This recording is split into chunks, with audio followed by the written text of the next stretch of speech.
Hola. Esa sensación de, nudo en el estómago, ¿sabes? La mente que va a mil, la preocupación por algo que a veces ni sabemos qué es. ¿A quién no les suena esto? Totalmente. Es que la ansiedad y el estrés, bueno, son compañeros de viaje súper frecuentes hoy en día. Vamos. Sí, son experiencias casi universales, diría yo. Y por eso nos pareció tan relevante el material que traemos hoy. Exacto. Vamos a meternos a fondo con extractos clave del libro Camino a la Calma, estrategias para manejar la ansiedad y el estrés. El autor es Alex Andrés Amorrosta. Eso es. La idea hoy es sacar la esencia de este libro, entender bien qué nos dice el autor sobre la ansiedad, sobre el estrés, pero sobre todo quedarnos con lo práctico, con las estrategias y esa llamada al autoconocimiento que propone para manejarlos mejor en el día a día. Pues si te parece empezamos por lo más básico, ¿no? Porque a veces usamos las palabras casi igual, y no lo son. El libro, de hecho, marca una diferencia importante entre miedo y ansiedad. Se basa en autores como Born, Garano.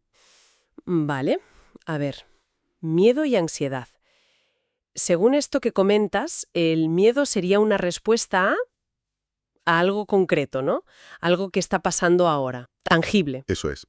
Miedo a hablar en público justo ahora. O miedo a ese perro que te ladra ahí enfrente. Una amenaza que puedes señalar con el dedo, digamos. Precisamente. Es identificable. La ansiedad, en cambio, eh, el libro la describe como algo más vago, más orientado al futuro, ¿sabes? A la incertidumbre. Ah, vale. A veces es ese miedo a perder el control, a lo que podría pasar, pero sin una causa clara delante de ti. Esa inquietud sobre el futuro, vamos. O sea, una distinción interesante. El miedo es sobre la hora y lo concreto. La ansiedad va más sobre el y si pasa qué, y es más difusa. Y, ojo, el libro también dice que un poquito de ansiedad no es mala, ¿verdad? Correcto, correcto. En su justa medida nos puede mantener alerta, incluso nos motiva. El problema real viene cuando se dispara, cuando se hace crónica y empieza a afectar nuestra vida. Y ahí, claro, entra también el estrés. Claro. ¿Y cómo define exactamente el libro el estrés? Porque también es otra palabra que usamos muchísimo. Pues lo presenta como nuestra respuesta natural adaptativa, tanto física como mental, ante un desafío. Es la clásica reacción de lucha o huida, esa que nos prepara para actuar si percibimos una amenaza. Ujú. El cuerpo libera hormonas, ¿sabes? Cortisol, adrenalina, para darnos ese empujón extra. Un mecanismo de supervivencia, vamos, pura biología. ¿Y dónde estaría entonces la línea que lo separa de la ansiedad, según el autor? ¿O se solapan?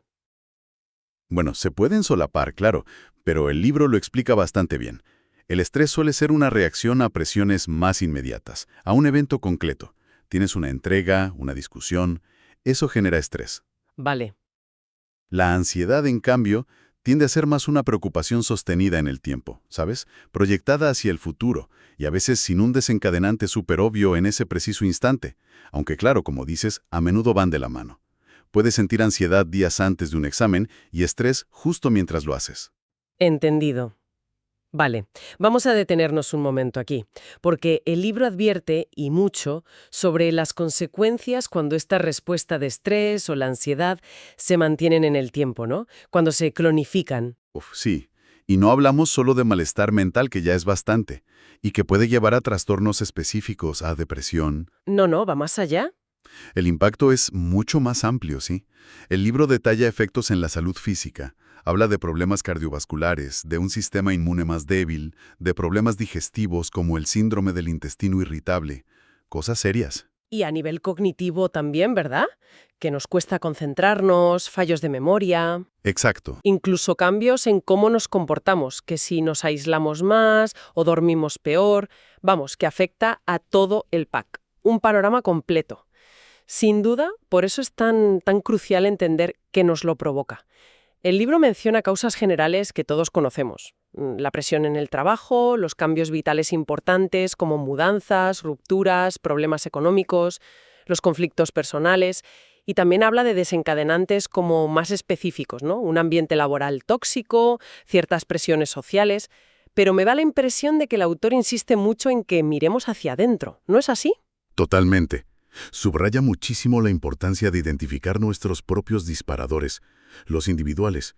Y eso, claro, requiere autoobservación. Pararse a pensar. El libro anima a preguntarnos, cuándo me siento peor, qué situaciones me activan y también, muy importante, analizar nuestros patrones de pensamiento.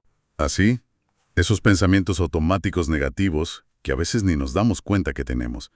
Recuerdo ejemplos del libro, en plan, si no contesto ya a este email, van a pensar que soy una inútil.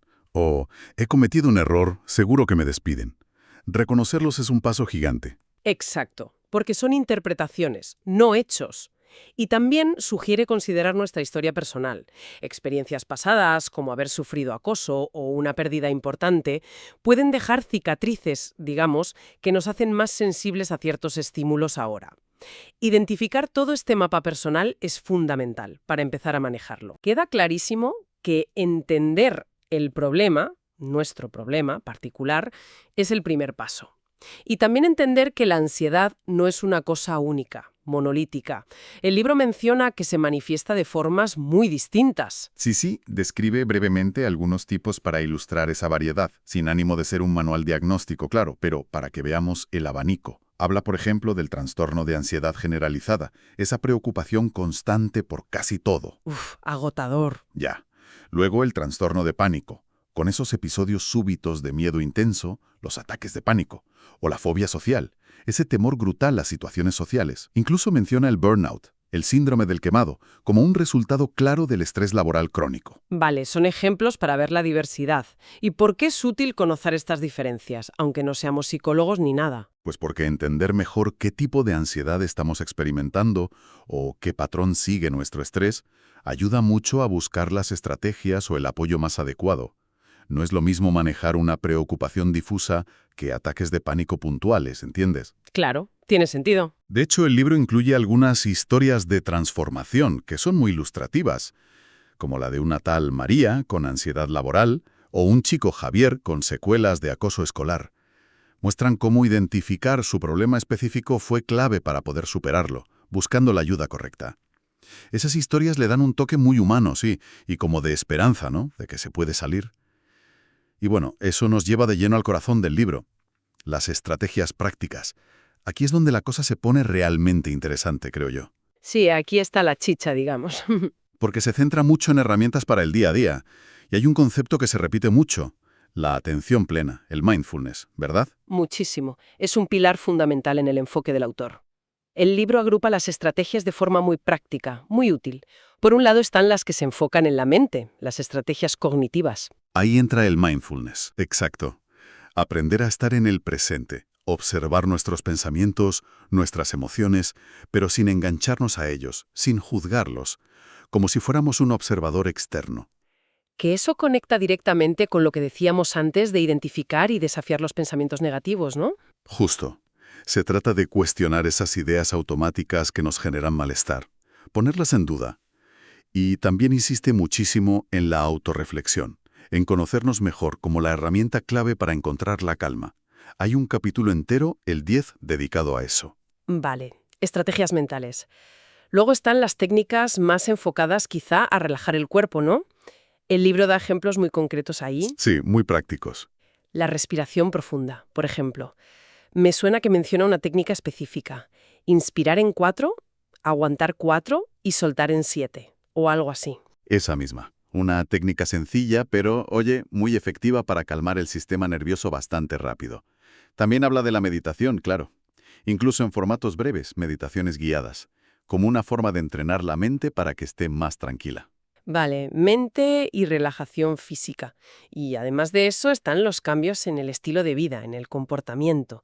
Aquí el libro le da muchísima importancia a la actividad física. Sí. Y lo bueno es que no se queda en un genérico haz deporte y ya. Da ejemplos muy variados. Correr para liberar endorfinas y aclarar la mente. Menciona el CrossFit como una vía de escape emocional para algunos, la escalada para fomentar la concentración y conectar con la naturaleza. O sea que busca mostrar que hay opciones para todos los gustos y necesidades. No tienes que hacerte maratoniano si no quieres. Exacto. La idea es encontrar lo que a ti te funcione. Tiene todo el sentido.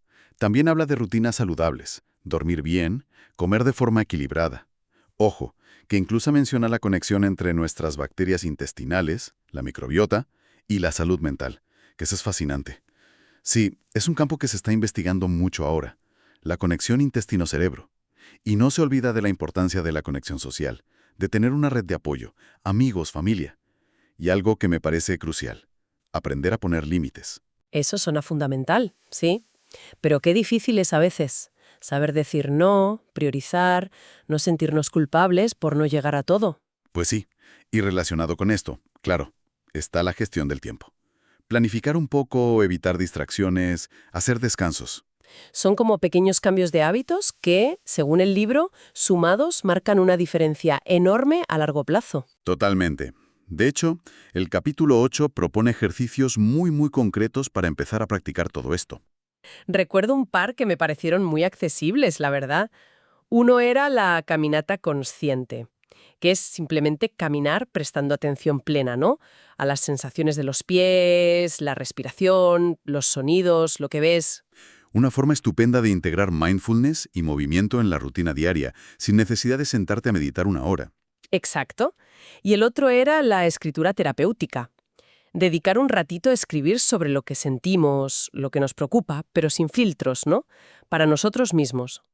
Sí, el libro lo presenta como una herramienta muy potente para ganar claridad mental y para procesar emociones que a lo mejor nos cuesta expresar de otra manera. Lo interesante, y creo que esto es importante recalcarlo, es que el autor insiste en la idea de crear un método personalizado, que no hay una receta mágica única para todo el mundo.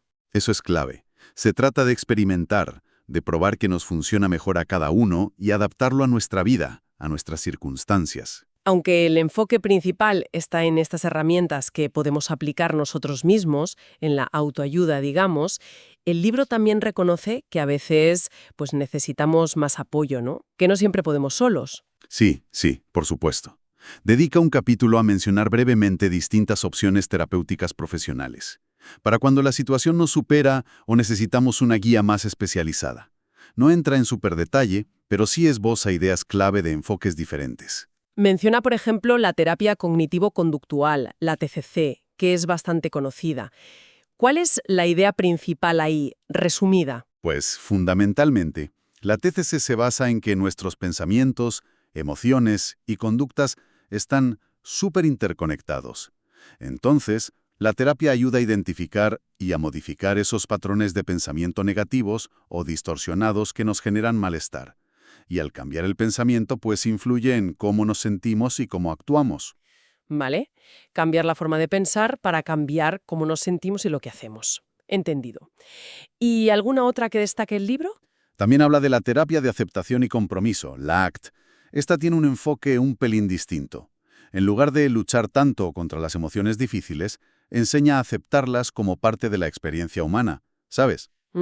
Interesante. Y a la vez te ayuda a comprometerte con acciones que sean valiosas para ti, que estén alineadas con tus valores, incluso aunque sientas ese malestar. Son solo un par de ejemplos, vamos, de caminos que se pueden explorar si se necesita ayuda profesional.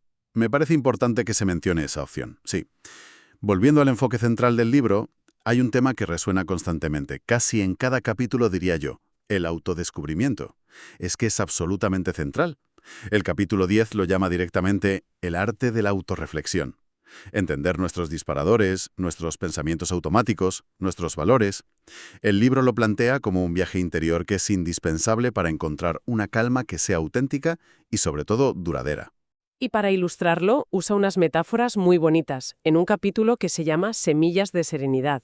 Recuerdo la del caballero, Sir Alden creo que era. Sí, Sir Alden. Y encuentra la paz no luchando más fuerte contra sus dragones internos, sino explorándose a sí mismo, con ayuda de un guía, un ermitaño o algo así. Exacto. O la metáfora del río de la transformación, que habla sobre aprender a dejar que las emociones fluyan, como el agua de un río, en lugar de intentar construir una presa gigantesca para contenerlas, que al final siempre acaba rompiéndose. Son imágenes muy potentes, sí. Refuerzan esa idea del autoconocimiento como el camino principal hacia la serenidad. Totalmente. Entonces, conectando todo esto, ¿qué significa en la práctica? O sea, ¿cuál es la idea fuerza que nos deja el libro sobre cómo abordar la ansiedad y el estrés a largo plazo? Pues si unimos todas las piezas del puzzle, el libro enfatiza muchísimo la prevención y el autocuidado continuo. No se trata solo de tener un kit de primeros auxilios emocionales para cuando estalla la crisis. No es solo apagar fuegos. Eso es, se trata de cultivar activamente el bienestar día a día. de forma proactiva. Mantener un equilibrio de forma consciente, digamos. Exacto. Incorporar esos hábitos saludables de los que hemos hablado antes, cuidar el sueño, la alimentación, hacer ejercicio regularmente, aprender a poner límites, mantener la conexión social. Es un cuidado integral y constante, no solo una reacción puntual cuando ya estamos mal. Vale, entiendo. Entonces, si tuviéramos que resumir lo esencial que hemos sacado de este análisis de camino a la calma, podríamos decir que, bueno, la ansiedad y el estrés son normales, son parte de la vida moderna, casi inevitables a veces, Sí, son experiencias humanas. pero no tienen por qué dominarnos. Ese sería el mensaje. Efectivamente. El mensaje potente es que podemos aprender a manejarlos de forma eficaz. Y las claves que propone este material, resumiendo mucho, serían: primero, entenderlos bien, saber qué son, diferenciarlos, conocer su impacto en nosotros. Segundo, tener a mano un buen conjunto de herramientas prácticas y, sobre todo, adaptables a cada uno. La respiración, el mindfulness, el ejercicio, la gestión del tiempo, desafiar pensamientos negativos. Y tercero, y quizá lo más importante que recalca el libro, es comprometernos con el autoconocimiento. Entender nuestros propios mecanismos, nuestros botones rojos, eso es fundamental. Me parece una síntesis muy acertada. Es un enfoque holístico, como se dice ahora. Mente, cuerpo y comportamiento, todo conectado y todo apoyado en la autoconciencia, en conocernos mejor. Pues para ir cerrando ya nuestra charla, ¿con qué reflexión final nos podríamos quedar después de explorar todas estas ideas del libro? Pues mira, me viene mucho a la mente la cita que creo que abre el libro. Esa idea de encontrar serenidad en medio de la tormenta. Creo que resume muy bien la filosofía que transmite. Tiene fuerza, sí. Es que la calma no es la ausencia total de problemas o de desafíos, eso es irreal. Es más bien la capacidad de mantener nuestro centro interior, nuestra estabilidad, incluso cuando las cosas se ponen difíciles fuera. Aprender a navegar la tormenta, como decías antes, no esperar a que siempre haga sol y el mar esté en calma. Justo eso. Y también me quedo con la idea de que esto es un viaje continuo. El autoconocimiento, el bienestar, no son como una meta a la que llegas y ya está. Son más bien un cultivo constante, ¿sabes? Como cuidar esas semillas de serenidad que menciona el libro en esa metáfora tan bonita. Un proceso. Un proceso, exacto. Y quizás una pregunta interesante que nos podríamos llevar todos de aquí, inspirada un poco en el último capítulo del libro, sería: ¿qué pequeño paso, por mínimo que nos parezca, podríamos dar hoy mismo para conocernos un poquito mejor o para integrar alguna de estas prácticas de calma en nuestra vida cotidiana? Una pregunta muy poderosa para terminar. Sí, señor. Muchísimas gracias por acompañarnos en este análisis de Camino a la Calma. Esperamos de verdad que estas ideas y herramientas que hemos comentado resulten útiles. Hasta pronto.